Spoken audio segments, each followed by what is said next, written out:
महाविकास आघाडीच्या उमेदवार प्रणितीताई शिंदे यांच्या प्रचारार्थ कॉम्रेड गोदूताई परुळेकर वसाहत नवीन विडी घरकुल येथे महाविकास आघाडीच्या वतीनं भव्य सभेचं आयोजन करण्यात आलं होतं। या सभेत बोलताना कामगार सेनेचे विष्णू कारंपुरी यांनी सत्ताधारी भाजपा पक्षावर जोरदार हल्लाबोल केला। भाजपानं जो पहिला उमेदवार दिला ॲडव्होकेट शरद बनसोडे यांना कधी पाहिला नाही। दुसरे उमेदवार जयसिद्धेश्वर महास्वामी यांची कारकीर्द पूर्ण बोगस दाखल्या प्रकरणामुळे गाजली। तिसरे उमेदवार राम सातपुते यांच्याकडे उपरे भाजपाकडे स्थानिक उमेदवार का नाहीत असे किती दिवस सोलापूरच्या जनतेच्या भावनाशी ते खेळणार। भाजपा सरकारनं दिलेल्या दोन्ही उमेदवारांनी गेल्या 10 वर्षात काही काम केलं नाही। आज उमेदवार आयात करण्याची नामुष्की भाजपावर आली आहे। इकडे महागाई भयंकर वाढली आहे। जीवनावश्यक वस्तू तांदूळ तेल गहू ज्वारी अशांचे भाव वाढलेत। प्रणितीताई शिंदे यांना निवडून दिल्यास त्या कामगारांच्या अडीअडचणी सोडवू शकतात म्हणून त्यांना भरघोस मतांनी विजयी करण्याचं आवाहन त्यांनी यावेळी केलं। सभेची प्रस्तावना कॉम्रेड युसुफ मेजर यांनी केली तर सूत्रसंचालन कॉम्रेड अनिल वासम यांनी केलं। या सभेस मोठ्या प्रमाणात गर्दी झाली होती। प्रणितीताई तुम आगे बढ़ो हम तुम्हारे साथ है अशी घोषणाबाजी यावेळी जोरदार देण्यात आली।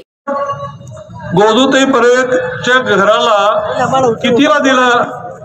40,000ला, बरोबर आहे का? 20,000। आज त्याची किंमत किती आहे? 3.5 लाख, 4 लाख, 5 लाख। हा, मग हे कुणामुळे झालं? आडमस्तरमुळे झालं का नाही?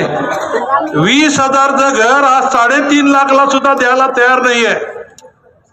आणि मला आलं नाही की तुम्ही आडमची साथ का सोडता। ताज्या बातम्या पाहण्यासाठी प्राईम महाराष्ट्र न्यूज चॅनलला सबस्क्राईब करा।